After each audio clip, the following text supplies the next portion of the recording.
Hey guys, let's continue with the solving of our sample question paper for class 12th chemistry. तो first passage हमने already last video में कर लिया था.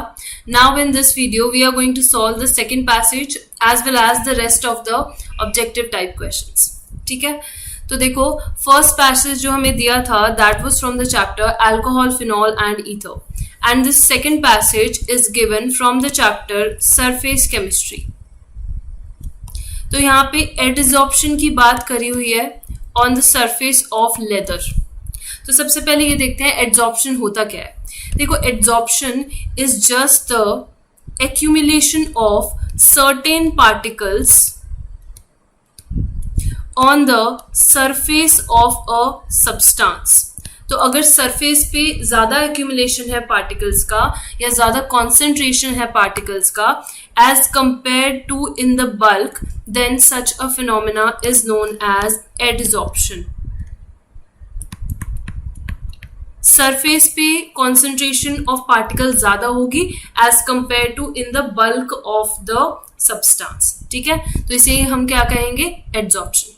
अब देखो हम एडजॉर्प्शन की बात कर रहे हैं on the surface of leather. तो इस पैराग्राफ में क्या दिया हुआ है देख लेते हैं एक बार.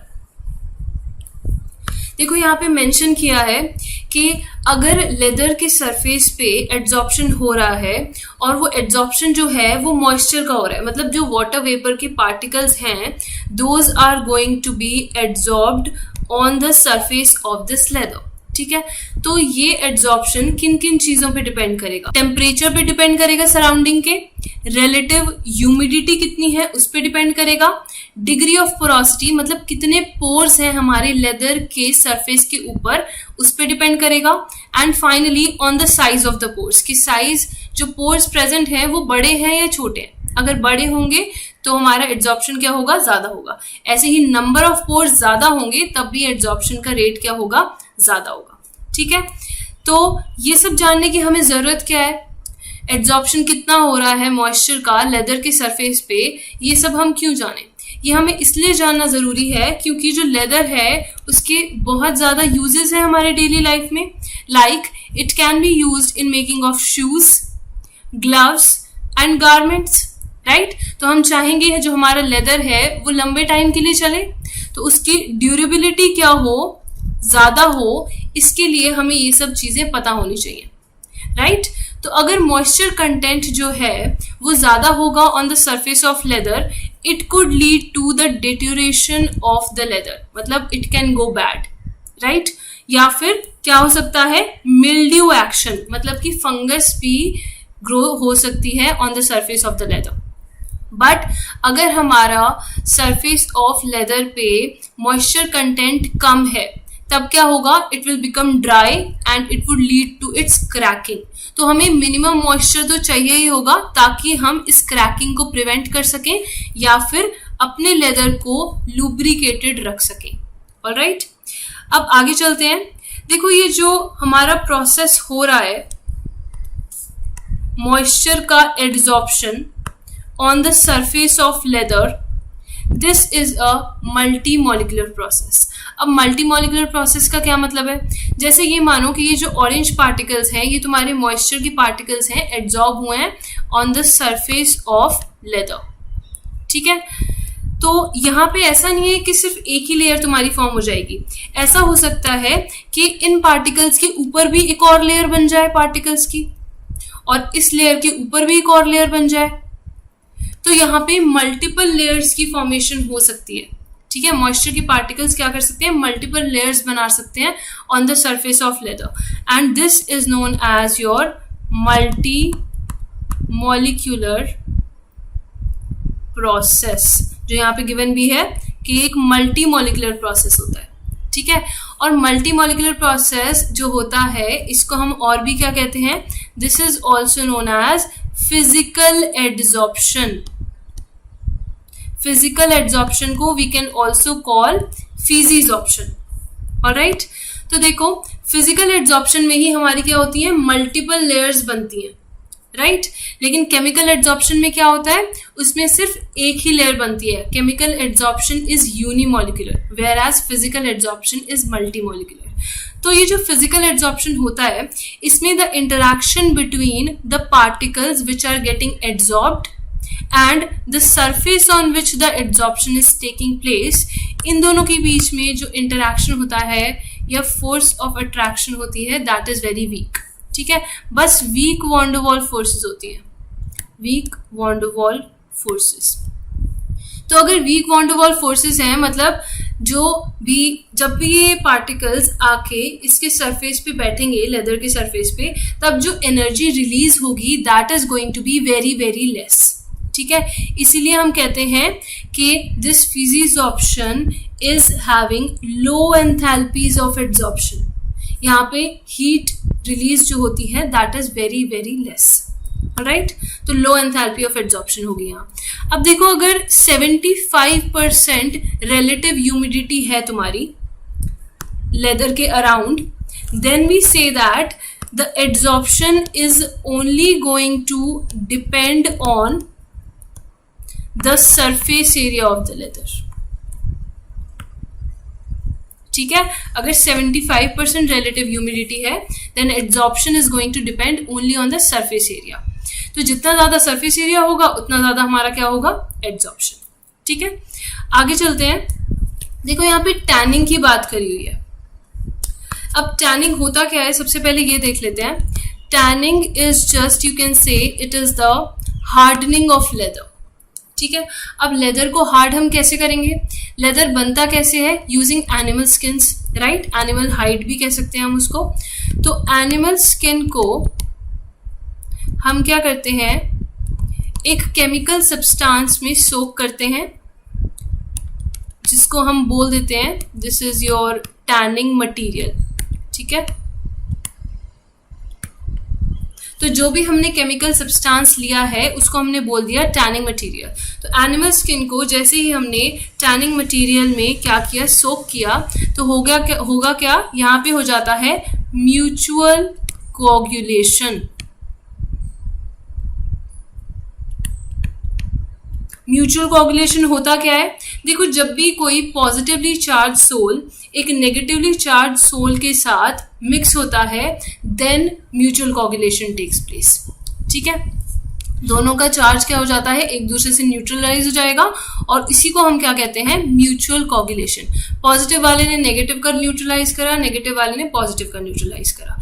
तो यहाँ पे जो एनिमल स्किन होती है this is a positively charge sol, और टैनिंग मटेरियल जो भी हम लेते हैं that is your negatively charge sol. तो दोनों मिक्स होके क्या हो जाते हैं, कोऑगुलेट हो जाते हैं, and this leads to the hardening of leather.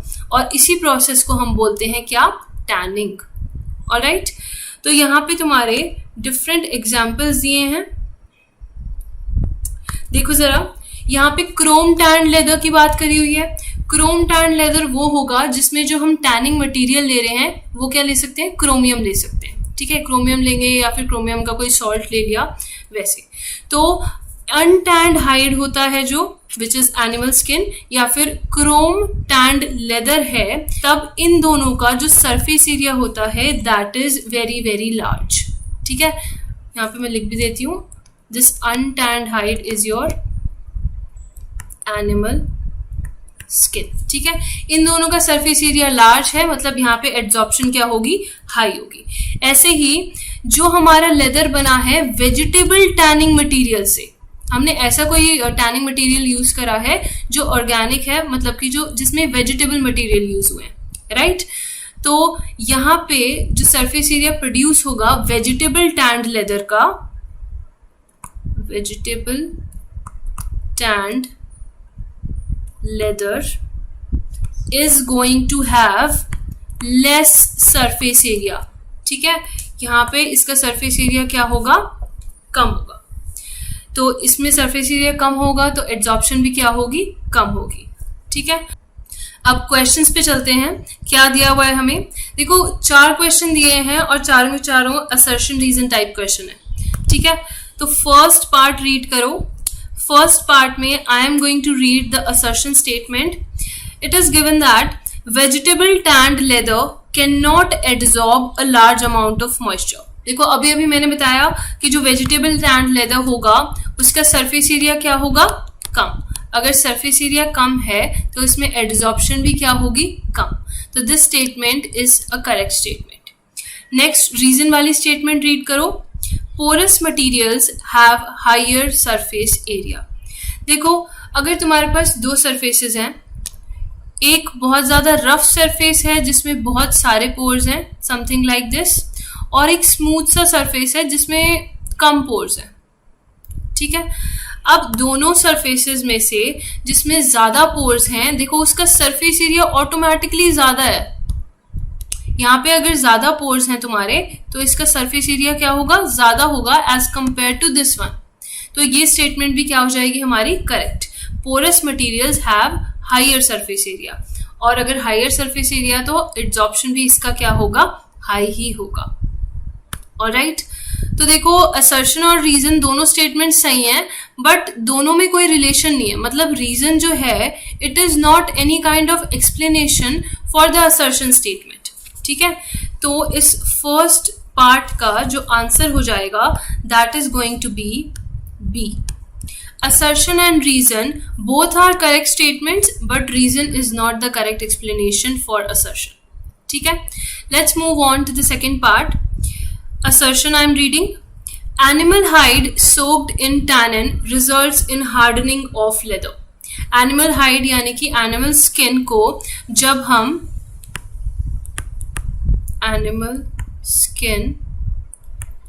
जब हम soak करेंगे in tannin, देखो टैनिन यहाँ पे is one of the tanning materials, ठीक है, which is used for hardening of leather. तो ये स्टेटमेंट भी यहाँ पे करेक्ट है कि एनिमल हाइड को जब हमने टैनिन में सोक किया तब क्या हुआ, it leads to the hardening of leather. This process is known as tanning, जो मैंने अभी बताया था, ठीक है। टैनिन एक टाइप का केमिकल सब्सटेंस होता है जो इसी पर्पस के लिए यूज होता है।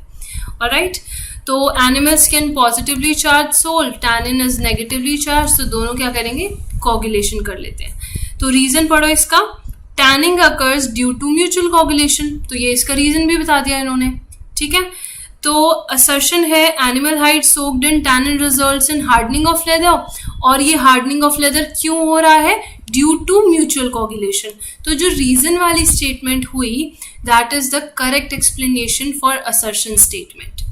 ऑलराइट, तो इसका ऑप्शन हो जाएगा option number A.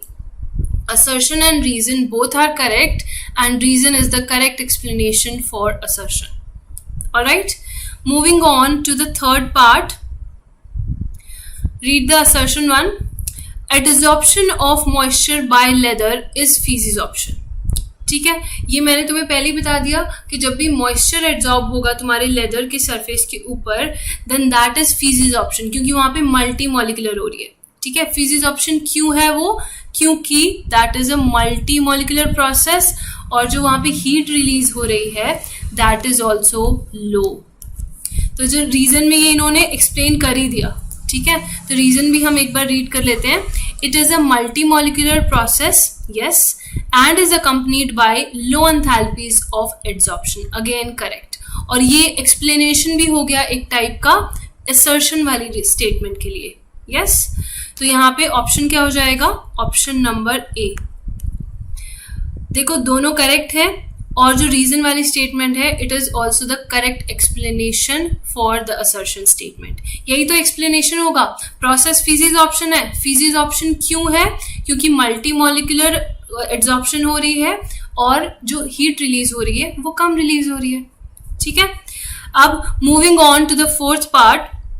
Fourth part में क्या गिवन है, vegetable tanning materials have smaller surface area.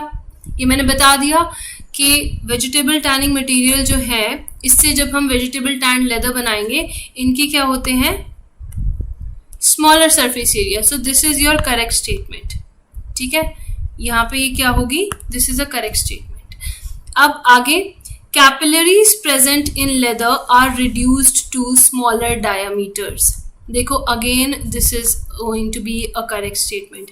यहाँ पे गिवन भी है, अगर तुम पैराग्राफ देखो ढंग से, यहाँ पे गिवन है कि जो कैपिलरीज हैं they are reduce to smaller diameters. जब भी हम वेजिटेबल टैनिंग मटेरियल को यूज करके क्या करते हैं टैनिंग, तब जो हमारा अल्टीमेटली लेदर ऑब्टेन्ड होता है इट हैज स्मॉलर कैपिलरीज, मतलब जो उसकी कैपिलरीज या फिर जो पोर्स होंगे वी कैन से उनका साइज क्या होता है, छोटा होता है, डायमीटर स्मॉलर होते हैं। तो डायमीटर स्मॉलर है, पोर्स अगर छोटे हैं तो सरफेस एरिया कम हो जाएगा और एड्सॉर्प्शन भी कम हो जाएगी। ऑलराइट, तो यहाँ पे जो दोनों स्टेटमेंट दी हुई हैं दोनों ही स्टेटमेंट करेक्ट हैं, बट ये देखना पड़ेगा कि क्या ये जो रीजन वाली स्टेटमेंट है is this the correct explanation. तो हाँ, देखो स्मॉलर सरफेस एरिया क्यों है, क्योंकि उसके पोर्स छोटे हैं। ऐसे अगर हमारे पोर्स बड़े होते तो लार्जर सरफेस एरिया आ जाता, यहाँ पे लार्जर सरफेस एरिया आ जाता, लेकिन अगर पोर्स छोटे हैं तो इसीलिए हमारा सरफेस एरिया क्या होगा, स्मॉलर। तो ये हमारा रीजन वाला जो स्टेटमेंट है this is going to be the correct explanation. तो अगेन इस फोर्थ वाले का आंसर भी क्या हो जाएगा, ए पार्ट। ठीक है, अब फोर्थ वाले में और करके एक और हमारा पार्ट दिया है तो ये भी देख लो। देखो असर्शन रीड करो, leather absorbs different amount of moisture. ठीक है, करेक्ट स्टेटमेंट है। यहाँ पे देखो एब्जॉर्ब्स लिखा है, अब ऐसा जरूरी नहीं है कि एड्सॉर्प्शन हो रहा है तो एब्जॉर्प्शन नहीं हो सकता। ठीक है, तो यहाँ पे this is going to be your correct statement, leather absorbs different amount of moisture. Reason read करो, some moisture is necessary to prevent cracking of leather. ये हमने पहले ही देख लिया था कि कुछ अमाउंट ऑफ मॉइस्चर हमें चाहिए होता है ताकि लेदर बिल्कुल ड्राई ना हो जाए और वो क्रैक ना हो जाए। तो this is also your correct statement. ठीक है, तो अगर दोनों करेक्ट है, देखो लेकिन जो रीजन वाली स्टेटमेंट है this is not any kind of explanation for the assertion statement, right. तो इसीलिए इसका जो ऑप्शन होगा वो हो जाएगा ऑप्शन नंबर बी, मतलब assertion and reason both are correct but reason is not the correct explanation for assertion. ठीक है, now let's quickly move on to the rest of the objective type questions. Third question read करो, which of the following option will be the limiting molar conductivity of CH3COOH if the limiting molar conductivity of CH3COONA is 91 Siemens centimeter square per mole and limiting molar conductivity of some of the individual ions are given to you. देखो यहाँ पे करना क्या है, हमें निकालनी है limiting molar conductivity of CH3COOH। ठीक है, ये हमें कैलकुलेट करना है। हमें ऑलरेडी लिमिटिंग मोलर कंडक्टिविटी किसकी गिवन है, CH3COONA की गिवन है। तो इसके लिए हम लिमिटिंग मोलर कंडक्टिविटी का फॉर्मूला लगा देते हैं। देखो CH3COONA है तो इसके इंडिविजुअल आयंस ही रिस्पॉन्सिबल होंगे इसकी लिमिटिंग मोलर कंडक्टिविटी के लिए, राइट। तो क्या हो जाएगा, limiting molar conductivity of CH3COO minus plus limiting molar conductivity of Na plus. तो ये वाली वैल्यू हमें ऑलरेडी गिवन है 91, तो यहाँ पे पुट करो 91 इज इक्वल टू, देखो हमारे पास कौन सी वैल्यू नहीं है, हमारे पास ये वाली वैल्यू नहीं है, CH3COO माइनस की इंडिविजुअल कंडक्टिविटी नहीं है हमारे पास। ठीक है, बट Na प्लस आयन की है विच इज 50.1। तो यहाँ पे ये हम कैसे निकालेंगे, limiting molar conductivity of acetate ion, ये उधर जाके माइनस हो जाएगा तो मैं यहाँ पे डायरेक्ट लिख रही हूँ, ये हो जाएगा 91 माइनस 50.1। ठीक है, ये लैम्डा नॉट Na प्लस उस साइड चला गया, इसकी वैल्यू थी 50.1, तो ये आंसर आ जाएगा तुम्हारा अप्रोक्सीमेटली यहाँ पे 40.9। ठीक है, ये एग्जैक्टली यहाँ पे एग्जैक्टली 40.9 आंसर आ जाएगा limiting molar conductivity of acetate ion. अब एसीटेट आयन की आ गई तो तुम एसिटिक एसिड की इजीली निकाल सकते हो। एसिटिक एसिड के लिए जो लिमिटिंग मोलर कंडक्टिविटी है वो क्या हो जाएगी, CH3COOH, this will be equal to limiting molar conductivity of acetate ion plus limiting molar conductivity of H plus ion. तो ये हमने निकाल ही ली, कितनी है 40.9 प्लस ये H प्लस की कितनी है, गिवन है क्वेश्चन में 349.6। ठीक है, तो इसको सॉल्व कर लेना, तुम्हारा आंसर आ जाएगा option number C. So third का आंसर हो जाएगा तुम्हारा ऑप्शन नंबर सी। ठीक है, let's move on to the next question. Next question में तुम्हारा गिवन है curdling of milk is an example of. तो इसमें से ऑप्शन तुम्हें चूज करना है कि कर्डलिंग ऑफ मिल्क किस चीज का एग्जाम्पल है। कर्डलिंग मतलब कि मिल्क का कन्वर्जन इनटू कर्ड। ठीक है, इसे हम क्या कहते हैं, कर्डलिंग ऑफ मिल्क। तो ये किस चीज का एग्जाम्पल है, breaking of peptide linkage, no. Hydrolysis of lactose, no. Breaking of protein into amino acid, no. Denaturation of protein, yes. देखो यहाँ पे क्या होता है, denaturation of protein. Denaturation of protein मतलब जैसे ऐसा मानो कि तुम्हारे पास जो मिल्क में प्रोटीन प्रेजेंट था उसका कुछ ऐसा सा स्ट्रक्चर था। ठीक है, अब जब ये जो मिल्क है कर्ड में कन्वर्ट हो रहा होता है, यहाँ पे होता क्या है, लैक्टिक एसिड की फॉर्मेशन होती है, राइट, लैक्टिक एसिड की फॉर्मेशन। तो ये लैक्टिक एसिड की फॉर्मेशन की वजह से जो प्रोटीन का स्ट्रक्चर है वो क्या हो जाता है, इट अनफोल्ड्स। ठीक है, मतलब खुल जाएगा प्रोटीन का स्ट्रक्चर। तो इस स्ट्रक्चर के खुलने की वजह से जो बायोलॉजिकल एक्टिविटी थी इस प्रोटीन की वो क्या हो जाती है, लूज हो जाती है। इसी प्रोसेस को हम क्या कहते हैं, डीनेचुरेशन ऑफ प्रोटीन्स। तो इसीलिए यहाँ पे जो कर्डलिंग ऑफ मिल्क हो रहा है इसमें क्या होता है, denaturation of protein. Denaturation spelling ठीक कर लेना, NATURATION, ये होता है। ठीक है, let's move on to the next one. Okay, fourth में एक और पार्ट दिया हुआ है तो ये भी देख लो। Disaccharides that are reducing in nature are. देखो दो टाइप की हमारी शुगर्स होती हैं, या तो हमारी रिड्यूसिंग शुगर्स हो सकती हैं या फिर हमारी नॉन रिड्यूसिंग शुगर्स हो सकती हैं। रिड्यूसिंग शुगर वो होती हैं जो हमारी टॉलेंस रिएजेंट, फेरेंस रिएजेंट के साथ रिएक्ट करती हैं। नॉन रिड्यूसिंग इन रिएजेंट्स के साथ रिएक्ट नहीं करती। ठीक है, तो हमारा फ्री एल्डिहाइडिक जो रिड्यूसिंग है उनमें मतलब क्या होगा, फ्री एल्डिहाइडिक या फिर कीटोनिक ग्रुप प्रेजेंट होता है। ठीक है, फ्री एल्डिहाइडिक या कीटोनिक ग्रुप प्रेजेंट होना चाहिए, तभी शुगर हमारी क्या होगी, रिड्यूसिंग होगी। तो यहाँ पे सिर्फ सुक्रोज जो है गिवन है, that is a non reducing sugar. देखो ऑप्शंस के अकॉर्डिंग अगर हम देखें, जो सुक्रोज होती है that is a non reducing sugar. ठीक है, वैसे तो ये सारे डाइसैकेराइड्स ही दिए हैं, मतलब कि दो तुम्हारे मॉलिक्यूल्स मिलके क्या बनाते हैं, ये डाइसैकेराइड। तो यहाँ पे जो सुक्रोज है दिस इज नॉन रिड्यूसिंग, तो जिस भी ऑप्शन में सुक्रोज नहीं है वही तुम्हारा करेक्ट ऑप्शन होगा। तो देखना जरा, ए तो नहीं हो सकता, बी भी नहीं हो सकता, इसमें भी सुक्रोज है। सी में सुक्रोज नहीं है, डी में देखो, डी में भी सुक्रोज है, तो ये भी नहीं हो सकता। तो करेक्ट ऑप्शन हो जाएगा तुम्हारा सी। सी में है लैक्टोस और माल्टोस। तो लैक्टोस और माल्टोस में कोई ना कोई फ्री एल्डिहाइडिक या कीटोनिक ग्रुप होगा, इसीलिए वो रिड्यूसिंग है। लेकिन सुक्रोज में ऐसा कोई ग्रुप नहीं होगा, इसीलिए वो क्या है, नॉन रिड्यूसिंग। ठीक है, now let's see question number 5। When 1 mole of benzene ले लेते हैं, इसमें 1 मोल बेंजीन लिया, is mixed with 1 mole of toluene, यहां पे मैंने ले लिया toluene 1 mole, the vapour will contain.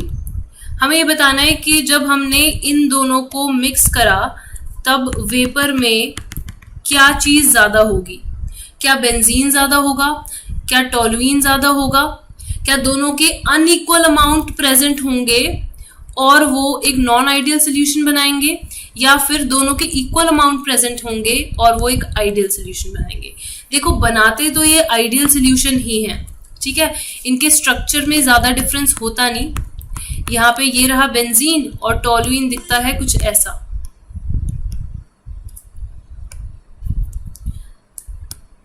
इसको साइड में बना देती हूँ मैं। टोलुइन दिखता है कुछ ऐसा, बेंजीन रिंग के ऊपर बस एक CH3 होता है, ठीक है। तो जब इन दोनों को हम मिक्स करते हैं तो इनका क्या बनता है, एक आइडियल सोल्यूशन बनता है। लेकिन हमें क्या बताना है कि इन दोनों के मिक्स करने पे जो हमारे वेपर्स फॉर्म होंगे, वेपर में कौन ज्यादा चीज प्रेजेंट है, ठीक है। तो ये चीज किस पे डिपेंड करेगी, इनके वेपर प्रेशर पे। तो हमें बस डायरेक्ट इनका वेपर प्रेशर देखना है। यहाँ पे देखो बेंजीन का वेपर प्रेशर दिया है 12.8 किलो पास्कल और टोलुइन का वेपर प्रेशर दिया है 3.85 किलो पास्कल। यानी कि नॉर्मली बेंजीन के वेपर ज्यादा बन रहे होंगे एज कंपेयर टू टोलुइन। अगर बेंजीन ज्यादा वॉलेटाइल है तो ऑब्वियसली इन दोनों को मिक्स करने के बाद भी बेंजीन ज्यादा मिलेगा वेपर फेज में एज कंपेयर टू टोलुइन। तो यहाँ पे तुम्हारा करेक्ट ऑप्शन हो जाएगा सी, you will have higher percentage of benzene in the vapor phase, ठीक है। तो इसका ऑप्शन 5th का हो जाएगा सी। आगे चलते हैं क्वेश्चन नंबर 6 पे। Question number 6 is which of the following is the reason for zinc not exhibiting variable oxidation state। देखो जिंक हमारा वेरिएबल ऑक्सीडेशन स्टेट क्यों नहीं दिखाता, ये हमें बताना है। Inert pair effect, completely filled 3D subshell, completely filled 4s subshell या फिर कॉमन आयन इफेक्ट। सबसे पहले हम क्या करेंगे, जिंक की इलेक्ट्रॉनिक कॉन्फ़िगरेशन लिख देते हैं। तो जिंक हैज 30 एटॉमिक नंबर। अब इस 30 में से कॉन्फ़िगरेशन लिखो, आर्गन 18 3D10 4s2, ठीक है। यहाँ पे D सबशेल भी फुल है और S भी फुल है। तो क्योंकि इसके पास कोई भी अनपेयर्ड इलेक्ट्रॉन नहीं होता है, इसीलिए हम कहते हैं कि जिंक वेरिएबल ऑक्सीडेशन स्टेट नहीं दिखाता, ठीक है, क्योंकि उसके पास कोई भी अनपेयर्ड इलेक्ट्रॉन डी सबशेल में नहीं है। तो इसका रीजन क्या हो जाएगा, देखो मोस्ट अप्रोप्रिएट रीजन होगा कंप्लीटली फिल्ड 3D सबशेल, ठीक है। ऑल्दो 4s भी तुम्हारी फुल है, लेकिन मोर अप्रोप्रिएट आंसर तुम डी से ही दोगे, राइट। ये एक डी ब्लॉक एलिमेंट है, तो यहाँ पे हम इसका आंसर देंगे कंप्लीटली फिल्ड 3D सबशेल है, कोई अनपेयर्ड इलेक्ट्रॉन नहीं है, इसीलिए वेरिएबल ऑक्सीडेशन स्टेट ये नहीं दिखाता, ठीक है। मूविंग ऑन, यहाँ पे और करके एक और क्वेश्चन दिया हुआ है, which of the following is a diamagnetic ion. Diamagnetic मतलब कि सारे इलेक्ट्रॉन्स क्या होने चाहिए, पेयर्ड होने चाहिए।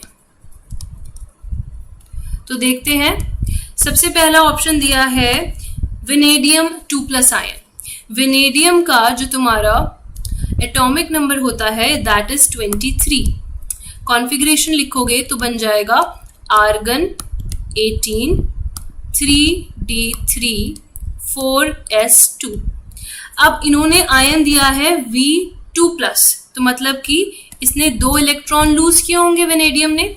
तो अगर 2 इलेक्ट्रॉन लूज करवाओगे, इस S से निकाल देना 2 इलेक्ट्रॉन, तो क्या बन जाएगा आर्गन 18 3D3। तो यहाँ पे D3 है, 3 इलेक्ट्रॉन्स प्रेजेंट होंगे 1 2 3, तो तीनों अनपेयर्ड है, डायमैग्नेटिक हो ही नहीं सकता ये। तो first option is wrong. Let's move on to the second option, scandium 3+। देखो जरा, स्कैंडियम 3+, स्कैंडियम का जो तुम्हारा एटॉमिक नंबर होता है दैट इज 21। तो इसकी कॉन्फ़िगरेशन क्या हो जाएगी, यहाँ पे configuration will B 3D1 4s2, ठीक है। अब स्कैंडियम 3+ आयन दिया है, स्कैंडियम 3+ आयन है, तो यहाँ पे 3 इलेक्ट्रॉन्स निकालने होंगे। तो 1 इलेक्ट्रॉन यहाँ से, 2 इलेक्ट्रॉन यहाँ से, तो तुम्हारा क्या बन जाएगा, देखो अगर इसकी पूरी कॉन्फ़िगरेशन लिखनी है तो ऐसे लिखोगे ना, आर्गन 18 3D1 4s2।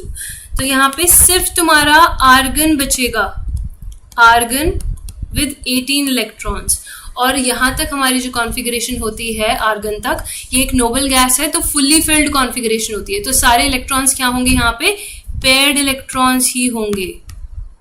तो आगे हमारा आंसर स्कैंडियम 3+ क्या है, हमारा डायामैग्नेटिक है। तो आगे हमें सॉल्व करने की जरूरत ही नहीं है, ठीक है। Now let's move on to the 7th question.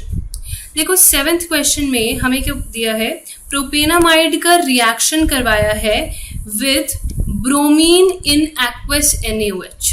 तो सबसे पहले प्रोपेनामाइड की शक्ल बनाते हैं, मेथ एथ प्रोप।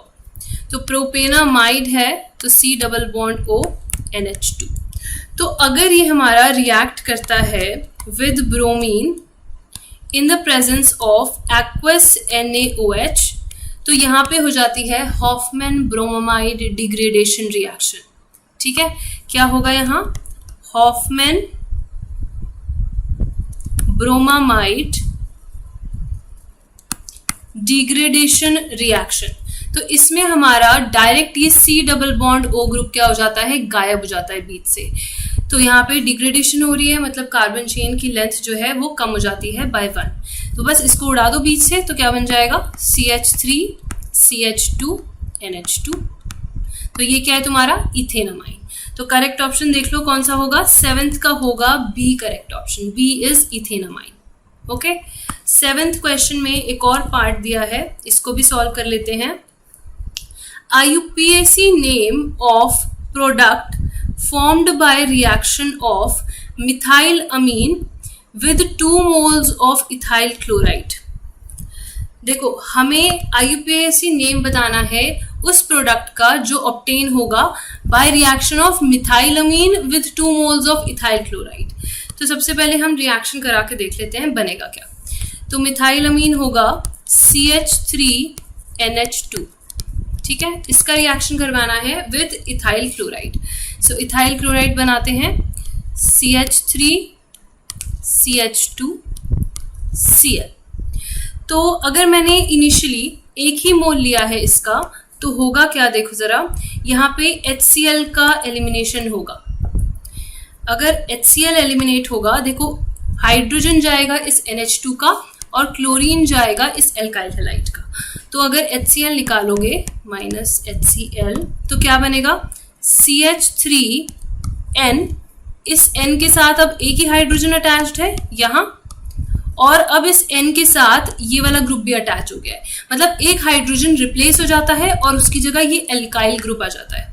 तो यहाँ पे अटैच हो जाएगा CH2 CH3।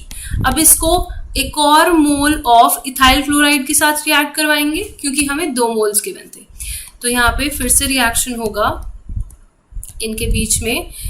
तो फिर से ये वाला क्लोरीन और ये हाइड्रोजन निकल जाएंगे, मतलब ये CH2 CH3 ग्रुप जो है हाइड्रोजन को रिप्लेस करता है उसकी पोजीशन से।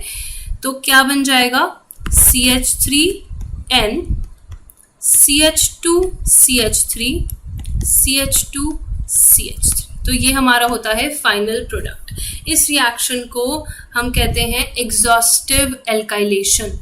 ठीक है, इसको हम एग्जॉस्टिव एल्काइलेशन भी कहते हैं।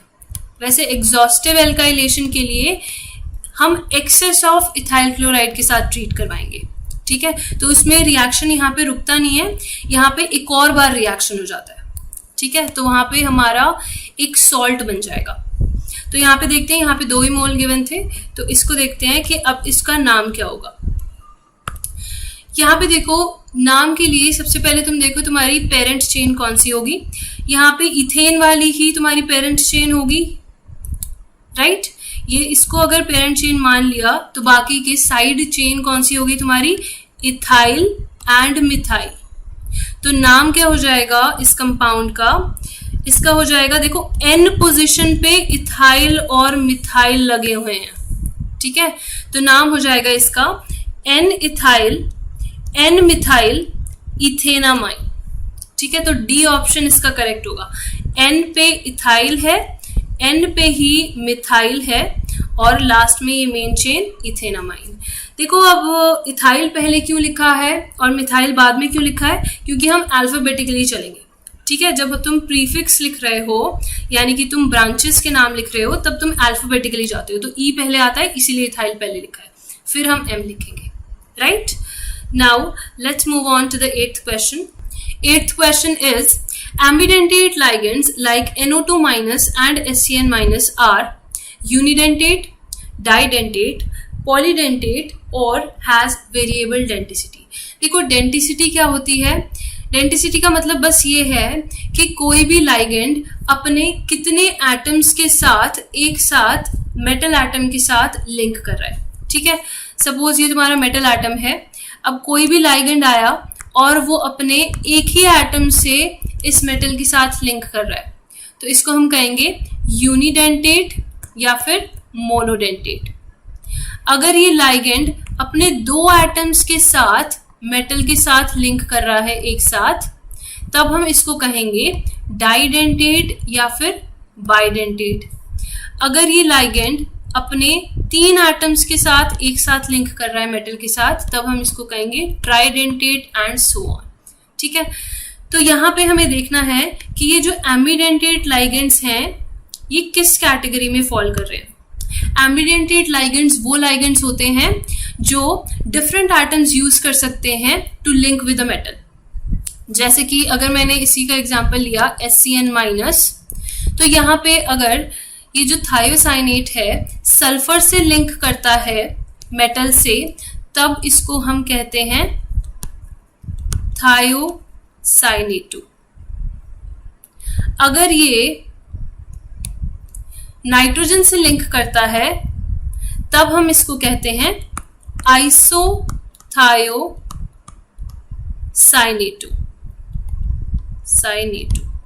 ठीक है, तो एक बार तो ये सल्फर से लिंक कर रहा है और दूसरी बार ये नाइट्रोजन से लिंक कर रहा है, तो ऐसे लाइगेंड्स को हम कहते हैं एम्बिडेंटेट। लेकिन देखो एक बार में वो एक ही एटम से लिंक कर रहा है, यहाँ पे जब वो सल्फर से लिंक कर रहा था तो सिर्फ सल्फर ही तो इन्वॉल्व है, ऐसा तो नहीं हो रहा कि एक बार में वो सल्फर भी और नाइट्रोजन दोनों से ही लिंक कर रहा है। ठीक है, अगर वैसा हो रहा होता तो हम इसको कहते हैं बाइडेंटेट, बट ये एक बार में इसका एक ही एटम यूज कर रहा है लिंकिंग के लिए, तो इसीलिए ये जो एम्बिडेंटेट टाइप के लाइगेंड्स होते हैं ये क्या होते हैं, यूनिडेंटेट। एक बार में एक ही एटम से लिंक कर रहा है। ठीक है, यूनिडेंटेट या फिर मोनोडेंटेट भी कह सकते हैं। तो इसका और करके भी पार्ट दिया हुआ है। तो यहाँ पे इस क्वेश्चन में तुमसे फॉर्मूला पूछा है एक कोऑर्डिनेशन कंपाउंड का, tetra amine aqua क्लोरिडो cobalt 3 chloride. तो फॉर्मूला क्या होगा, देखो टेट्रा अमीन यानी कि 4 बार अमोनिया। तो यहाँ पे ऑप्शंस अगर देखोगे इसमें है 4 बार अमोनिया, ए में, बी में भी है और डी में भी है, सी में नहीं है, तो सी वाला क्रॉस कर दो। ठीक है, नेक्स्ट चलो एक्वा। एक्वा यानी कि वाटर मॉलिक्यूल। तो वाटर मॉलिक्यूल देखो सब में दिया हुआ है और एक वाटर मॉलिक्यूल दिया हुआ है, तो ए बी डी अभी स्टिल हैं हमारे रेस में। नेक्स्ट एक्वा के बाद है क्लोरिडो। क्लोरिडो मतलब कि क्लोरीन होगा, क्लोरीन भी सब में दिया हुआ है, तो still A B D remains. अब हमारा कोबाल्ट क्लोराइड दिया है, देखो क्लोराइड दिया है क्योंकि क्लोरीन आएगा हमारा ब्रैकेट के बाहर, कोऑर्डिनेशन स्फीयर के बाहर। ठीक है, अब कोबाल्ट है विद 3 ऑक्सीडेशन स्टेट, ये हमें देखना है। तो सबसे पहले हम क्या करते हैं कि कंपाउंड नंबर 1 की कोबाल्ट की ऑक्सीडेशन स्टेट निकालते हैं। ऑक्सीडेशन स्टेट निकालो इसकी। कोबाल्ट को हम ले लेते हैं X प्लस, अमोनिया न्यूट्रल होता है तो उसके लिए हम लेंगे 0। अगेन वाटर इज न्यूट्रल, उसके लिए हम लेंगे 0। आगे है हमारा क्लोरीन। क्लोरीन के लिए हम लेंगे -1 इज इक्वल टू, अब देखो जरा यहाँ पे बाहर है Cl2। अगर ब्रैकेट के बाहर है तुम्हारा Cl2 यानी कि 2 क्लोरीन Cl-, तो यहाँ पे टोटल चार्ज कितना हुआ, -2। तो इस -2 को बैलेंस करने के लिए जो तुम्हारा कोऑर्डिनेशन स्फीयर पे चार्ज होना चाहिए वो कितना होना चाहिए, +2, राइट। तो ये किसके इक्वल आ जाएगी सारी values, this will be equal to +2। तो यहाँ से तुम बहुत इजीली कोबाल्ट का ऑक्सीडेशन स्टेट निकाल सकते हो। तो ये हो जाएगा +2 + 1 इज इक्वल टू +3। तो 3 ही दे रखी है ऑक्सीडेशन स्टेट और इस ए वाले कंपाउंड में 3 आ रही है, तो हमारा पहला ऑप्शन ही करेक्ट हो गया। ठीक है, first option is correct, A option. अब आगे चलते हैं 9th क्वेश्चन पे। देखो 9th क्वेश्चन में तुमसे ये पूछा है कि which set of ions exhibit specific colours. अब कलर कौन एग्जिबिट करते हैं, वो मेटल्स एग्जिबिट करेंगे जिसमें हमारे अनपेयर्ड इलेक्ट्रॉन्स होते हैं डी ऑर्बिटल में। ठीक है, तो बस हमें यही ढूंढना है, इलेक्ट्रॉनिक कॉन्फ़िगरेशन लिखेंगे और अनपेयर्ड इलेक्ट्रॉन्स की प्रेजेंस देखेंगे। तो सबसे पहले हमें यहाँ पे दिया है स्कैंडियम। स्कैंडियम 3+ ऑक्सीडेशन स्टेट में एग्जिस्ट कर रहा है। अभी अभी हमने एक क्वेश्चन में देखा कि जब स्कैंडियम 3+ में एग्जिस्ट करता है तब वो क्या होता है, डायामैग्नेटिक। सिर्फ आर्गन आ जाता है, डायामैग्नेटिक।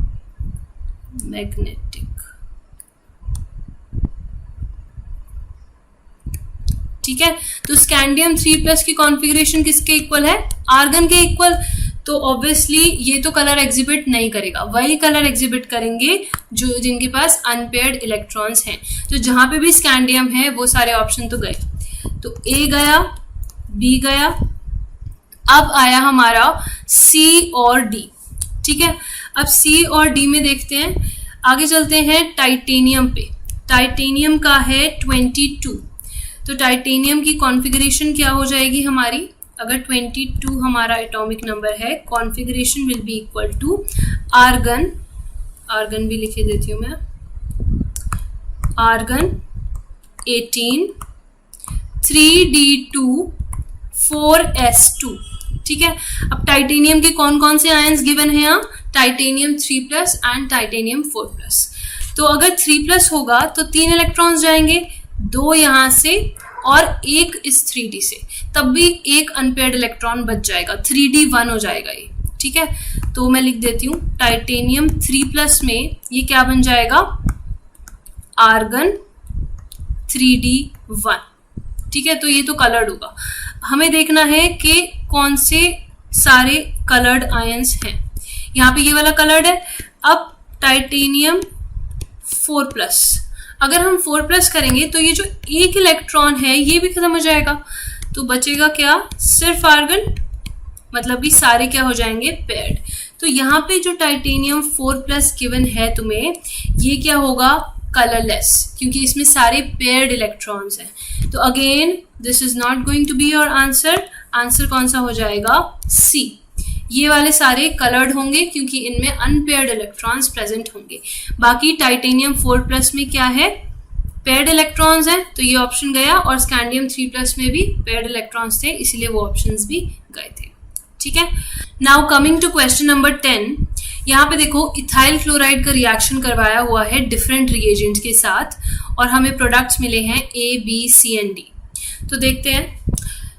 देखो अगर इथाइल क्लोराइड लिया मैंने CH3CH2Cl और इसको रिएक्ट करवाया मैंने एक्वस KOH के साथ, तो एक्वस KOH के साथ यहाँ पे हमारी सब्स्टिट्यूशन रिएक्शन फेवर होती है।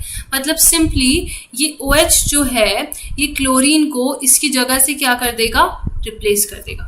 तो देखो क्या बन जाएगा, CH3CH2 और क्लोरीन की जगह OH आके बैठ जाएगा और KCl बाहर निकल जाएगा। ठीक है, so this is going to be your product. अब यहाँ पे अगर देखें, जब ये CH3CH2Cl अल्कोहलिक KOH के साथ रिएक्ट करता है तब क्या बनेगा। देखो यहाँ पे एलिमिनेशन रिएक्शन होती है। एलिमिनेशन रिएक्शन में क्या होगा, अगर मैं इसके हाइड्रोजन को ऐसे दिखाऊं, यहाँ पे ये जो हाइड्रोजन है ये क्या हो जाता है, ये एब्स्ट्रैक्ट हो जाता है बाय दिस OH-, तो ये H+ यहाँ से निकल जाएगा और यहाँ पे एक डबल बॉन्ड की फॉर्मेशन हो जाती है बिटवीन द 2 कार्बन एटम्स, और ये जो क्लोरीन एटम होता है ये भी क्या कर जाता है, लीव कर जाता है। तो प्रोडक्ट जो हमारा बनता है that is CH2 double bond CH2। ठीक है, इस केस में एलिमिनेशन होगा जब हमने अल्कोहलिक KOH लिया है और एल्कीन बनेगी। यहाँ पे हमारा जब हमने एक्वस KOH लिया, यहाँ पे सब्स्टिट्यूशन रिएक्शन होगा और इथेनॉल बनेगा। तो देख लेते हैं एक बार ऑप्शंस।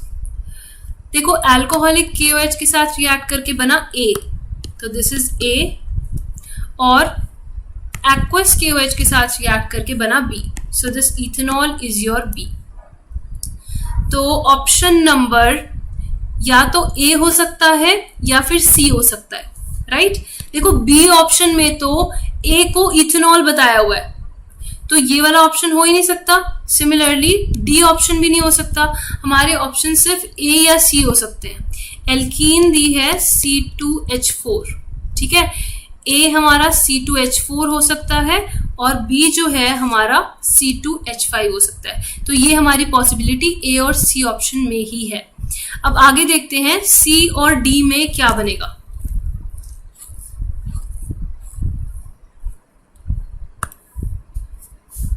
देखो अगर हम सी की बात करें, यहाँ पे CH3CH2 Cl का रिएक्शन करवाया है विद AgCN, और दूसरे केस में CH3CH2 Cl का रिएक्शन करवाया है KCN के साथ, ठीक है। अब KCN जो होता है it is ionic in nature and AgCN is covalent in nature. तो यहाँ पे ये अगर आयनिक है तो इसके आयंस इजीली सेपरेट हो जाएंगे, K plus and Cn minus, right. तो इस Cn माइनस के दोनों एंड्स फ्री होते हैं अटैक के लिए, कार्बन एंड भी फ्री है और नाइट्रोजन एंड भी फ्री है। तो यहाँ पे प्रेफरेंशियली अटैक होता है कार्बन एंड से, तो यहाँ से अटैक होगा, ये क्लोरीन बाहर निकल जाएगा, तो यहाँ पे बनता है CH3CH2Cn, ठीक है, क्योंकि कार्बन कार्बन बॉन्ड क्या होता है, स्ट्रांग होता है। तो इसीलिए यहाँ पे प्रेफरेंशियली किससे अटैक होता है, कार्बन से अटैक होता है, क्योंकि दोनों एंड्स फ्री है, कहीं से भी हो सकता है। अब देखो जरा, अगर हम इसमें बात करें, यहाँ पे जो AgCN है this is covalent in nature. अगर ये कोवेलेंट है तो ये वाला बॉन्ड ब्रेक होने में थोड़ी दिक्कत होती है, ठीक है। तो इसीलिए ये थोड़ा स्लो ब्रेक होता है बॉन्ड, तब तक अटैक हो जाता है नाइट्रोजन वाले एंड से। तो अगर नाइट्रोजन वाले एंड से अटैक होगा तो यहाँ पे क्या बनेगा, CH3CH2NC। तो इस केस में AgCN के केस में हमारा बनता है आइसोसाइनाइड, और इस केस में KCN के केस में हमारा बनता है साइनाइड, या फिर हम इसको कह सकते हैं नाइट्राइल, ठीक है। तो अब ऑप्शंस फिर से देख लो, हमारा जो डी वाला प्रोडक्ट है KCN वाला दैट इज CH3CH2CN। तो यहाँ पे देखो डी वाला प्रोडक्ट है C2H5CN, यानी कि CH3CH2CN, एक ही बात है, राइट। तो ए ऑप्शन हमारा क्या होगा, यहाँ पे करेक्ट होगा। सी वाला जो कंपाउंड है उसमें NC है, तो ये रहा हमारा सी वाला कंपाउंड जिसमें आइसोसाइनाइड बनेगा AgCN के साथ, राइट। अब चलते हैं नेक्स्ट क्वेश्चन पे। देखो question number 11, it's a very easy question, Frenkel defect के ऊपर क्वेश्चन आया हुआ है। तो फ्रैंकल डिफेक्ट में क्या होता है, हमें पता है कोई भी कैटायन अपनी लैटिस पोजीशन को छोड़ के इंटरस्टिशियल साइट को ऑक्यूपाई कर लेता है, ठीक है। तो वही वाला डायग्राम हमें पिक करना है। तो ए डायग्राम जरा देखो, यहाँ पे ये A+ की जगह थी, ये वाली जगह कौन सी थी, A+ की। तो कैटायन अपनी साइड से गायब हो रखा है, और देखो उसने कौन सी जगह ऑक्यूपाई कर रखी है, एक इंटरस्टिशियल साइट ऑक्यूपाई कर रखी है। तो फर्स्ट ऑप्शन ही आ गया हमारा, बाकी के ऑप्शन देखने की जरूरत ही नहीं है। तो यहाँ पे ए ही क्या हो जाएगा, हमारा करेक्ट ऑप्शन हो जाएगा।